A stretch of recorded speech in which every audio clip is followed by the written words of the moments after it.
Hello, everyone. Thank you. Thank you. Thank you. Okay, quiet. That's enough. This is a podcast by my dad and my uncle. They talk a lot about music, like a lot. So please sit back and enjoy. I think they are going to start in about 14 seconds.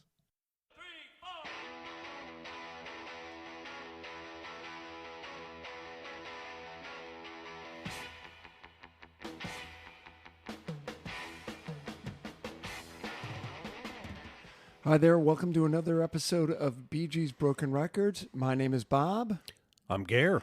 and we are together again, face to face, hiding in the basement of a house because it's the quietest place in the world. So if you hear any noises, it's probably young kids jumping around, shooting Nerf bullets at each other, and screaming because it's Friday afternoon. Actually, that could be us because, it is kind of True. wet the whistle time. Thank God the door is closed. That's true. Good point. So I can't tell you how excited I am to be sitting here with my buddy Gare, who we just celebrated 37 years of hanging out together Yes, sir. a few days ago. Had lunch at a noodle joint down on West 4th Street in Detroit, near where I used to work as a kid. That was pretty awesome. Johnny's Noodle King, if you have a chance, on 4th Street in the middle of nowhere. Totally in the middle of nowhere. So then we agreed we're going to meet up. We're going to do a little podcasting, and we're just going to have a shitload of laughs. So we're going to do today's. Today's is number 18. First, I want to let you know that we are supported by Found Sound Records at 234 West 9 Mile in Ferndale, Michigan. These guys, which I found out today, opened up in 2012, Okay. which I think is ballsy. Records weren't back in 2012. Yeah, I don't know. I'm trying to think when I was at like Best Buy and you started to see Yeah. vinyl, but it was Yeah, a but very small section. Right, exactly, and it was all new records. 100. It's got to be 180 gram record. Da, da, da, da. Right. So, but these guys have miles. Okay, maybe I'm pushing it a little. Turkeys do fly in WKRP, right? Are we talking the size of Sam's Jams, Bob? You know what? I was never there. Oh, I'm never at Sam's Jam Festival Okay. of Ferndale. But Found Sound has got a ton of stuff. First time I walked in there, I walked out with the Osmonds Phase 3, Nice. $5, mint condition. It could have been 10, and I would have paid it. Were there signatures from all the Osmonds in there? No, just Jimmy. I got a Bee Gees main course. Nice. They also have, obviously, they have new stuff. I got Beach Bunny down there, which was on our top 50 songs of the year so far, which is episode something way back. Picked up an old Buzzcocks. When I went in there to talk to Ray about supporting us, I looked over his shoulder. Hey, is that the record day release of the Kinks Chronicles on red vinyl? Yeah, it is, Bob. Ooh, red vinyl. Yeah, I'll take that. So I picked up that.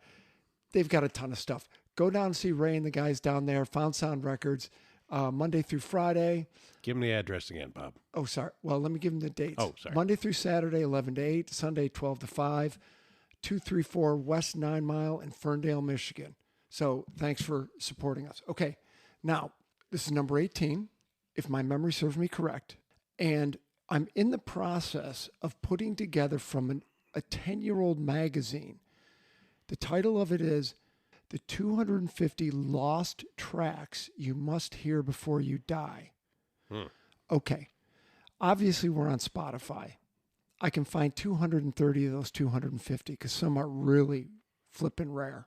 Did you really go through? Yeah. Yeah, totally, dude. High five. There you go.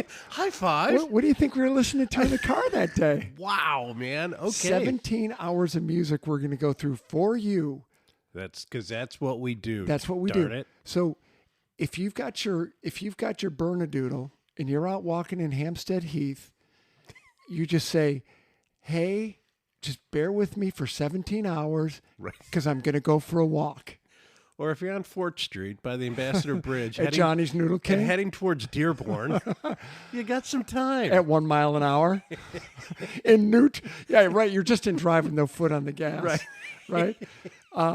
So if you're with Henley up at Hampstead Heath, go for a walk for 17 hours. whatever you do, We will entertain you. we will entertain you.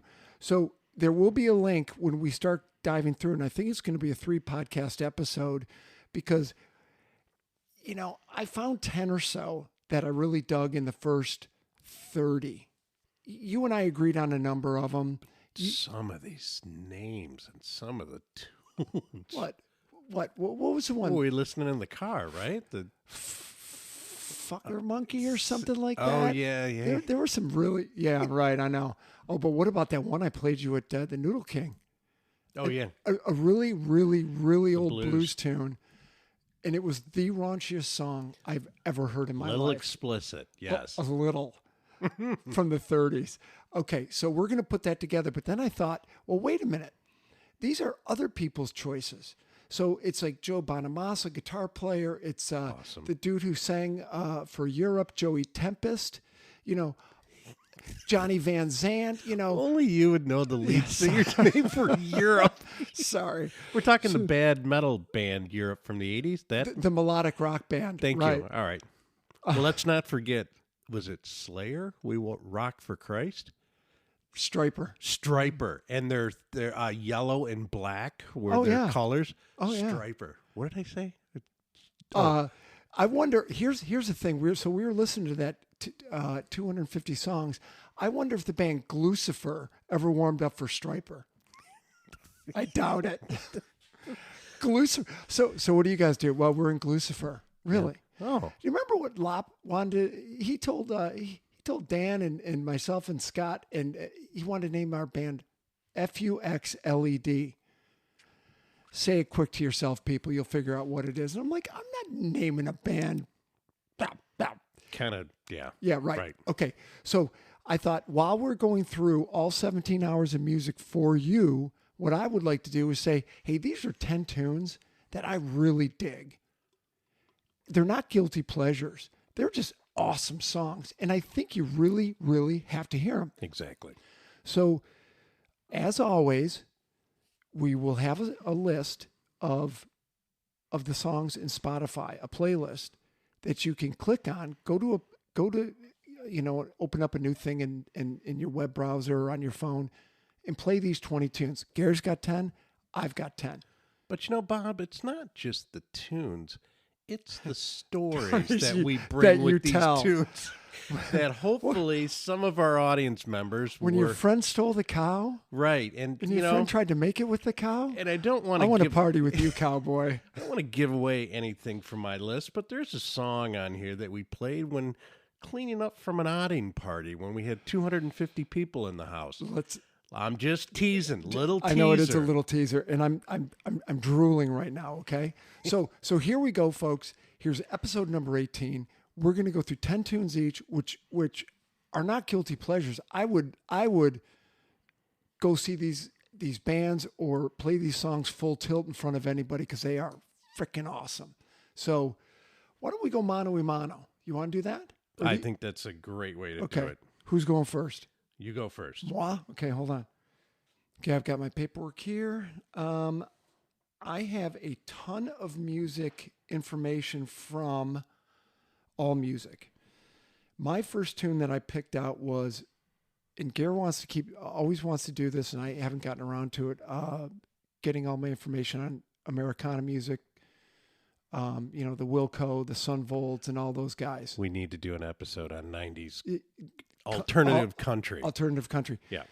So my first one is Give Back the Keys to My Heart by Uncle Tupelo off the Anodyne album. It's written by Doug Sham. And I guess he's a country player. I don't really know the guy. It was on their first major release for Sire Records, Anodyne was, and it was their final album together. It's a great meld of country and rock. And I'm just going to tell you, there's a lyric in there that makes me laugh every time. Okay, the lyric is, give back my TV. It don't mean that much to me. And while you're giving back my things, give me back the keys to my heart. Okay, now that one ranks up. Yeah, I know, deep. But that ranks up there with Ben Folds. Remember when he demanded his black T-shirt back? You bitch. Greatest song ever. Hilarious. Greatest song ever. Give me my money back, you. Okay, that's my one. You go. Well, and I just want to, again, this whole show is always on just worthless cocktail party information. to back up for a minute, the Ben Folds thing, there's another song that ranks up there. Puddle of Mud. She fucking hates me. Now, wasn't there an XFL football player called He Hate Me who would literally change his name to He Hate Me? No, he did. Give me back my black T-shirt, and she fucking hates me. Now that's poetry, my man. Yeah, I can see that from Puddle of Mud, though. Mm-hmm. Uh-huh. And that's all. Yeah, right. Okay, go. Okay, Bob had a lot of details on his. I had a tune, and I've got the year. But what I'm kind of did with mine is more where I was in life when I heard it. Works for me. So I'm starting out with Billy. Are you going to add in sober? Oh, well, I'll have to because something on the list here is Got yes, it. Okay. libations were involved. Okay. So always been a big fan of Billy Bragg. The tune is "Greetings to the." You? Yeah, I guess. Gare's in his angry mood. He's playing Billy Bragg. I know. I would. Yes, I'd get in an anger and just a guy and a guitar. And he's a big socialist, communist, maybe. He's one of the two. There's nothing wrong with that. We support everybody here. Maybe there's a little. Yeah. Okay. A little bit. So Billy Bragg, greetings to the new Burnett, from the album "Talking to the Taxman About Poetry." But you love that title. That title cracks me up every time. 1986.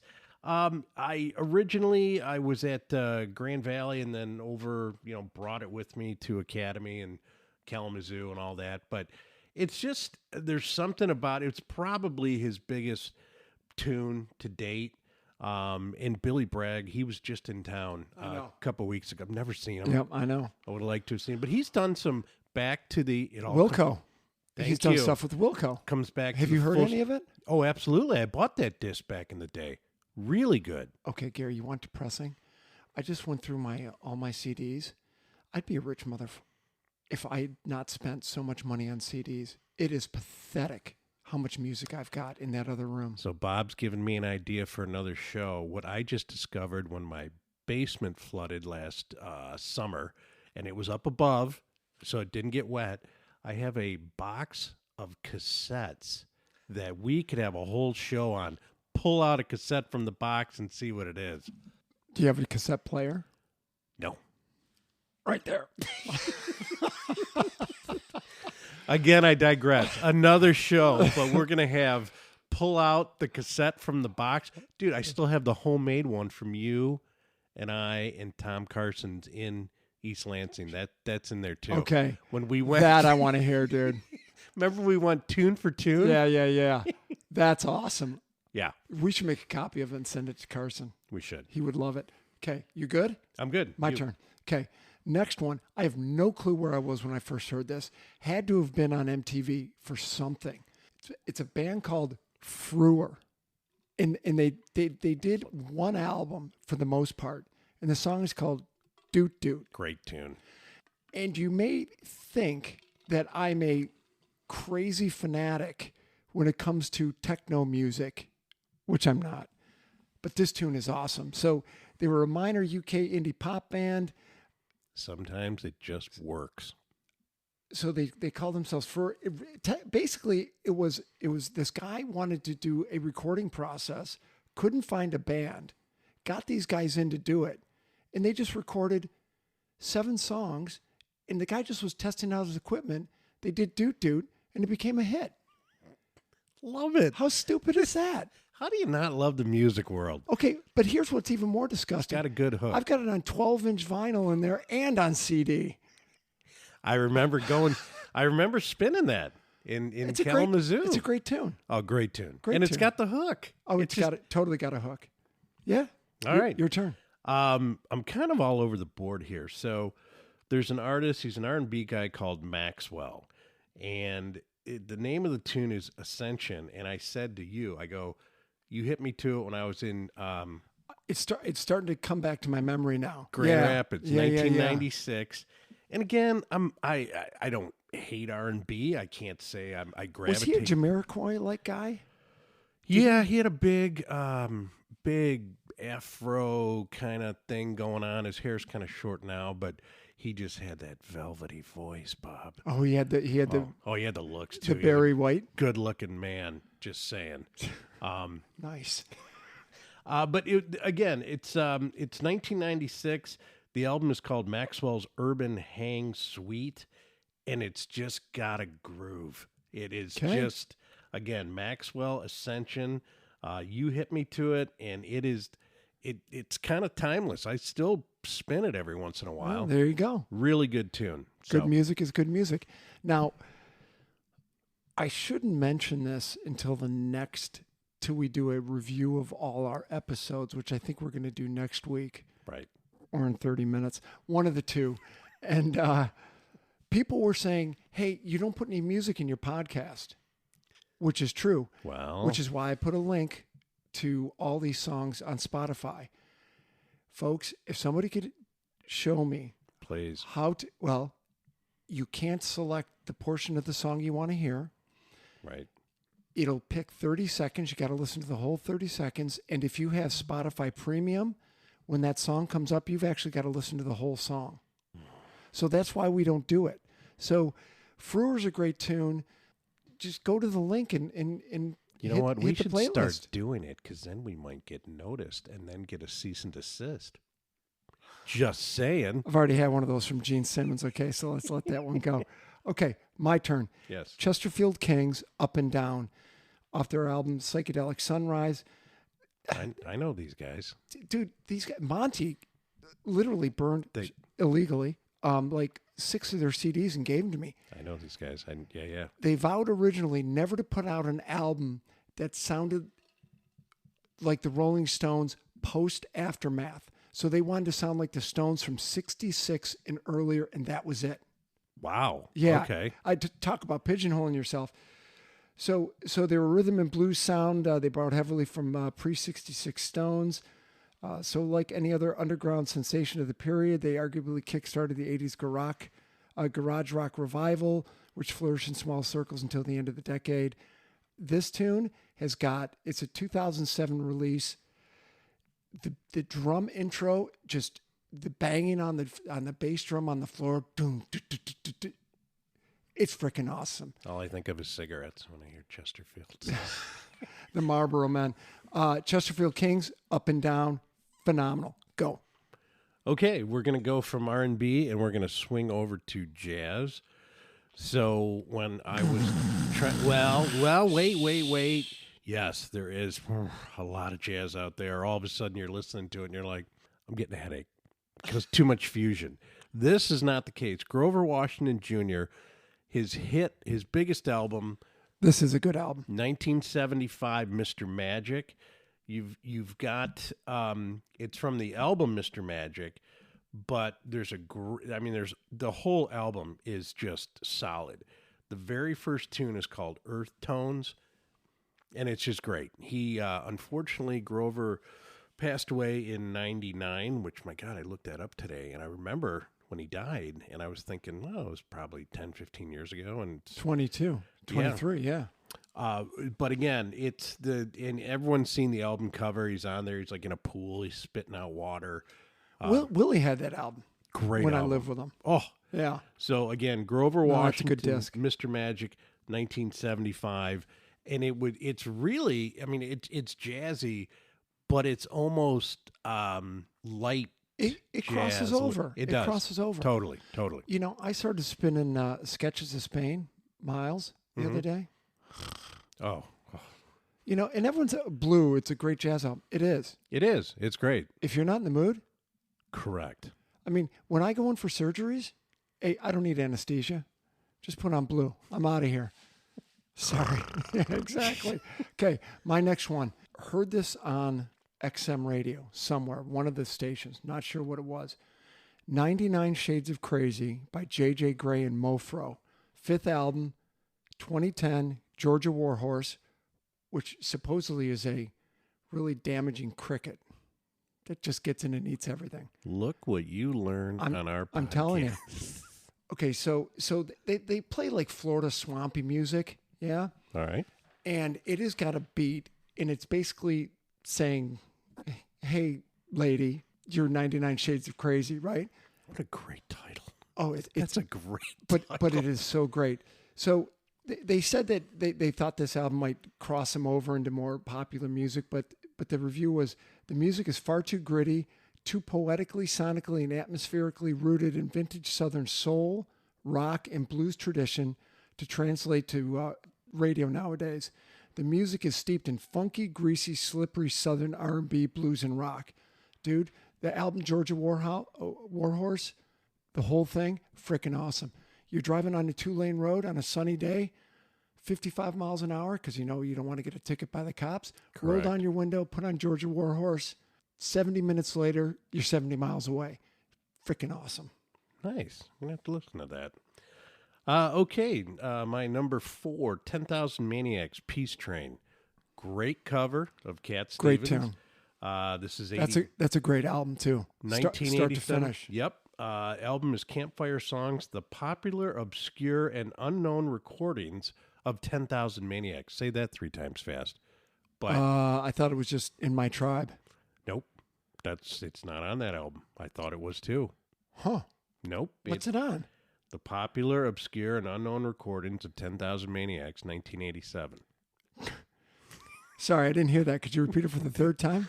It is on, and I mentioned it on, I might have mentioned this on a past podcast. Do I talk about the Natalie Merchant story? Yeah, at you did. Sixth Avenue? Yeah. I'm going to say it again. My Yeah. wife waited on her. Yeah. She Smell. stunk. I caught him at the Fox, 4th row. Oh, It was pretty damn good. her voice is amazing. It is amazing. And she was on, I want to say Jimmy Fallon or something like that in the last year or two. Yeah, where's she gone? Hair's all gray, which is fine. Still sounds really good. This was a tune. Again, we were on Academy Street. Blew me away. Yeah. First time I Great heard tune. it. Great tune. Great album. My turn. You hit me to this one. Happy When It Rains by the Jesus and Mary Chain. You had the previous album, right? Psycho Candy, Oh, which great was album. just aggressive. Great album. And they had Bobby Gillespie on drums, who went on to form Primal Scream. Oh, Oh. We have a friend that is a huge. Well, so am I. I don't know a lot about Primal Scream. Berg loves them. Yeah, I know, but they are great. So Happy When It Rains came off their next album, Darklands. I can actually listen to the whole album, which is pretty sweet. I just dig it. It's not that crunchy, grindy, Psycho Candy stuff. It's more of a mainstream album, and I dig it. For them, it was. It was a little bit of a change, but a lot. It was their poppy fuzz. Yeah. In the album that came out after that, the tan cover with the big green in the center. Oh yeah. Not good. Automatic, I think it was. I think you're right. Oh my God, I can pull stuff out. Look at that. You ever see him live, Gare? Well, I did, but you're jumping ahead on my list. I can jump around.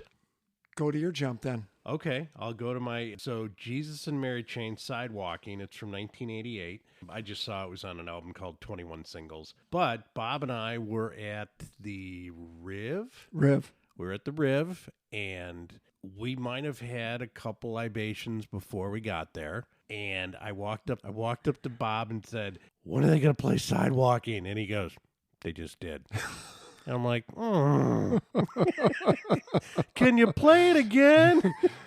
I was too loaded and I missed it. I did that at Clapton once. I hope he plays Layla. He just finished it. How do you miss that 3.5 minute coda? And when we went to that show, I was like, "Oh, Sidewalking! I can't wait to hear that. It's the one song I want to hear." Just played it. Yep. And that's the only time I've seen him. Yeah. Well, there you go. Whoops. Okay. There's another one you hit me to. Tinseltown in the Rain by the Blue Nile. Ooh. Right? Off 1984, off the album A Walk Across the Rooftops. I'd call it post-rock, post-new wave. It had some more style to it. It had a lot of good production qualities, great harmonies, great... Little jazzy. Little shake jazzy. of jazz in there. They had Paul Buchanan. His voice was right at the center of everything. It was an upbeat track. Great tune. Just good 80s. Just great 80s. Right. Just grab it off the playlist, people. So I touched upon the Peace Train, and Bob, you hit me, which, again, growing up in the 70s, my mom had a couple of really big artists she liked. Petulia Clark, John Denver, And Cat Stevens was one of them. My mom used to be spinning Cat Stevens all the time. Dude, my older brother I think I've got 5 of his Cat Stevens albums in the other room. Awesome. Loved them. So this was Tea for the Tillerman, which you Great album. had in your collection. Miles from Nowhere, just phenomenal. 1970. And I can't remember if Where Do the Children Play is on that album, but that is a great 1-2 punch. Miles from Nowhere. I believe it is. Well, you know who hit me to that was Tommy. Oh, really? Oh, yeah. He loved that tune because I think a gal that he loved that tune. You know who we're talking about. Yes. Yeah. Yes. But again, the 70s over at 419 McKinley, a lot of Cat Stevens going on. And my dad was also spinning Arthur Fiedler and the Boston Pops. When they were on public TV, my dad would be like, you can't change the channel. Well, oh my God, Dad. And it's like, Arthur Fiedler, Boston Pops are on tonight. Now, when your dad was feeling a little sassy, did he pull out Herb Alpert? My dad was fun. No, he liked jazz, but specific. My dad would just put on a jazz station, and there was nothing.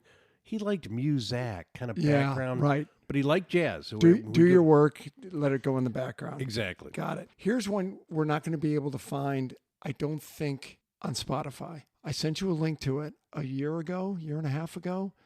She's a bluegrass guitar player, Molly Tuttle, doing a cover version of Dandelion by the Stones, all by herself. Remember that? Her guitar playing is amazing. Her voice is amazing.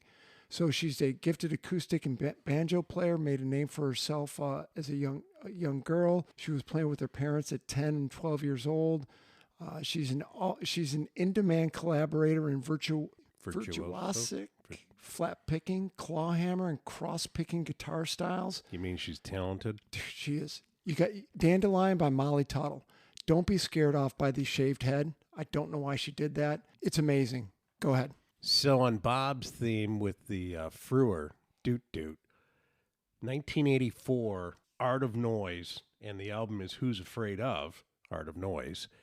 The tune is Moments in Love, and it is just, there's something, and Art of Noise, I first got hip to them, they covered the Peter Gunn theme song. Oh, for sure. Great one. And it is just pop with a lot of noise, just that 80s sound effect, like just pulling things, and this tune is this super mellow, and it repeats the same hook, just repeats it. Moments in Love, Art of Noise, 1984, great tune, and all 80s. It's just an all 80s tune. Yeah, there you go. Unguarded Moment, The Church, 81. God, we're not picking anything post-2000, are we? Oh, we did. J.J. Graham Mofro, 2010. Okay. So we're safe. Okay, I saw The Church one time. I've seen them once. The only tune I wanted to hear was The Unguarded Moment. And guess which tune they didn't play? The Unguarded Moment. Bastards. It's a great hook. Came off of, I think, their first album. And no disrespect to The Church. We've got a friend who absolutely loves them. And right, but he also loves. He could never find anyone to go with them, and I went 3 times. And after the 3rd time, I was like, "I'm good." You know, I mean, they put. We saw him at the Arc in Ann Arbor. I saw him at the Fillmore. You know, again, no disrespect. Don't need to see him anymore. Look, it's a great tune. That's all I'm going to say. Go. The Cult, 1985. She Sells Sanctuary, the best. One of the best rock tunes ever. Oh, I started out on the album Love is one of the best albums ever. Now, you know what I found interesting? You probably know this. I thought that was their first album. It's not. No, they were the Sonic Death Cult, weren't they? Wasn't it the Sonic Death Cult? Well, their first album as the Cult was called Dreamtime from 84. Ooh. But you're right. I think they were the Southern Death Cult. Southern Death Cult, yeah. But as the Cult, I thought Love was their first album. And their first album as the Cult was Dreamtime. Okay. But I started out on Hilbert with that when you could get, you know, the, what was it, the Marlboro Lights. It was like a 22-pack that Nathan and I would buy and then get a 15-pack of Strohs, sit at the bar. 11 smokes and 7.5 beers apiece. We would spin this, the Jesus and Mary chain. Fine Young Cannibals. Nothing like smoking cigarettes inside your apartment at the bar. Oh, God, I'm out of breath just listening to that story. Now, I believe, and correct me if I'm wrong, so we saw the Cult at the State Theater. We went to Union Street before. 2010? Was that, and that was an anniversary for you? Yeah, at work. But I think I saw him twice. Or maybe oh my gosh, we got kids coming down the stairs. Oh my gosh. Hold on, people. Here's an intermission. So I don't know what year it was, but I remember getting at Car City Records up on Harper a Southern Death Cult CD. Okay. Awful. Freaking, I couldn't sell it. They suckered me into buying it.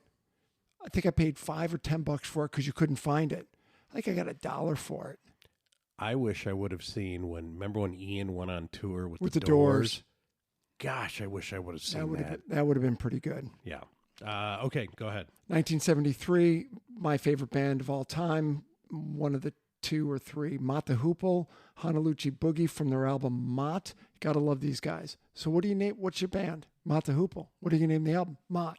What about the next one? Well, we're gonna name it the Hoople. Seriously? See, now that's brilliant. Just brilliant. That's just funny. Dude, I'm 2 steps ahead of you. That's right. So this song is kind of like, he wrote a book. He wrote a book about a year on an American tour. And it's just about how boring touring is. You wake up in a hotel. Sounds terrible. And it's all about them going to pawn shops and missing their significant others, and one of the band members doesn't like to fly. Why do you think they were all alcoholics? Well, no and shit. Nothing to do. So I think the book is called Diary of a Rock and Roll Star. It's a great book. It's 170 pages. It's a quick read. But this album is kind of a lament. It came out after all the young dudes broke them as a national UK and in the US band. But it was like, it's just kind of a melancholy song, but it's awesome. It boogies, but it's melancholy. And then you've got the Ballad of Mott the Hoople, and then you've got All the Way from Memphis, and it's all about being on tour. But talk about these guys getting old. I just saw a thing yesterday. Bill Wyman is 86. And how old's Ian? Oh, Ian for sure is 81. Yeah, he's broken the 80 seal. Yeah. So I flew to Manchester to see Mott the Hoople, all original, sans the drummer, because he had some form of a neurological disease and he couldn't hold the drumsticks. That's what Frampton's got. Frampton's getting slowly where he can't hold the guitar anymore. Yeah. And so they got Martin Chambers from the Pretenders. Nice. Which I thought the show was awesome. The guys I was with, they still take the piss. Right. They didn't like it that much. But okay, Honolulu Boogie, Mott the Hoople, not off the album The Hoople, off the album Mott. Go, Gare. I love that. Okay, I am down to number 9. So The Who Are You? 1978, the last album for Keith Moon. And I remember seeing an interview. I've got it on cassette. Nice. That's the only way I've got it. The one thing I'm going to say, because it's all about me, Who Are You? The rock song, Who Are You? Is a song that I have spun more than any other rock song. The only tune that would maybe be a close tie, Brown Sugar by the Stones. But Who Are You? For some reason, and I finally gotten sick of it at age 57, but I have spun that tune so many times. And it's a great album, too. Well, you know how much I dig the Allman Brothers. I haven't pulled them out in a decade. I went 15 years without listening to Beatles because I had spun them so much. I'm having a hard time listening to Replacements. I can't. Yeah, you spun the shit out of those guys. And I can't, and I still love them. And I know. And once in a while, Westerberg will do a solo tune. I'll be like, oh my God, finally some fresh meat. But here's the classic of Where Were You? So that tune and that album, so off of Who, you got Trick of the Light. Sister Disco. Guitar in the Pen. Guitar in the Pen, good tune. That's a good tune. I just listened to the whole album today, actually. But this tune was spun, and that album was spun when we were cleaning up Odding's house after a party with 200... What year? Because I want to know if I was there. Oh, this would have been, high school, so spring of 82, was probably one of the last parties we had there. So it was the end of our junior year. Correct. And we could put 250 people in his basement, and the house would get trashed. I wasn't there. And then we would go take back all the returnables, and we'd rent a rug cleaner, and we'd have to get a fifth for his brother. And then we'd get a case of beer, and we'd spend the whole day cleaning the house. And this album was in the rotation, along with this, Aerosmith, Pavlov's Dog. A ton of Stones, because that's who the brother liked the most. And we would just clean the whole house, and it'd be great. But that's all I have to say about that. There you go. So my final tune, your girlfriend at the time hit me to this band, the New Radicals. Oh, okay. Yeah. My girlfriend who's still around. Who became my wife. Hey, whoa. Woo! Okay, so the New Radicals, one album. That's it. This kid from a posh little suburb over on the edge of Detroit goes out to L.A., finds a couple guys, cuts a couple albums, kills it. They don't do shit. He comes back.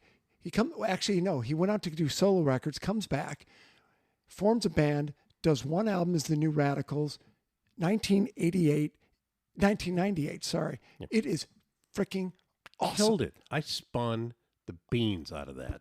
But that's an album that there are some that just defy time. You can't pigeonhole it based on a sound. Good point.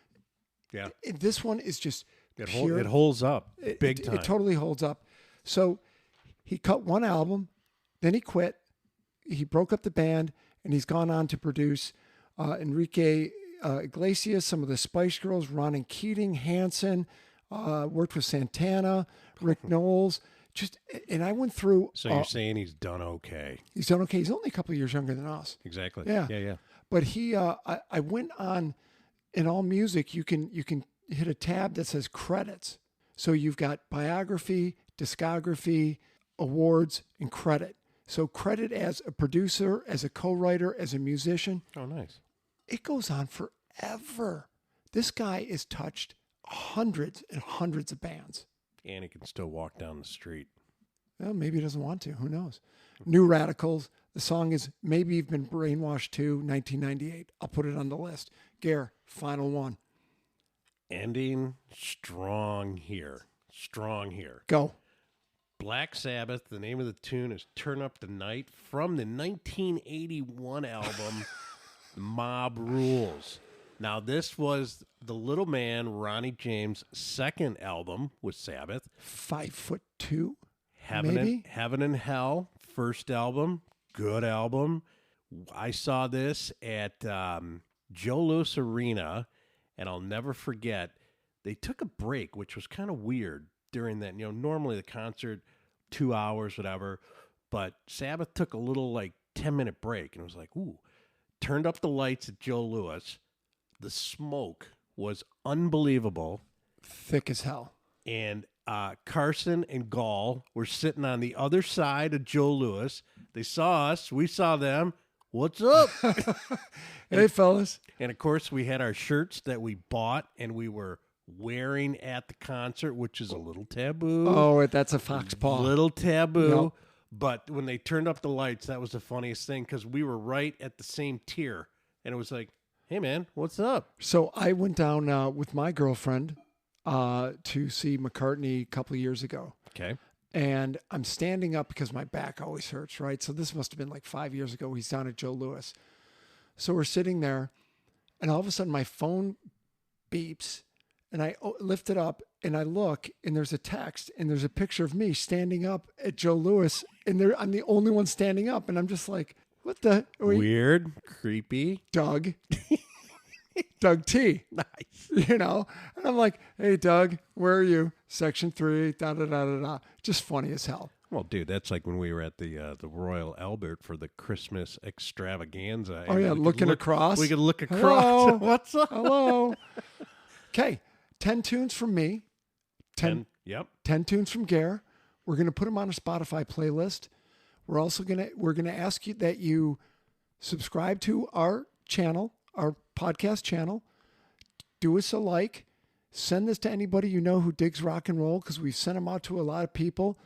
And in our next episode, we'll get into some of the numbers and where we're being listened to, et cetera, et cetera.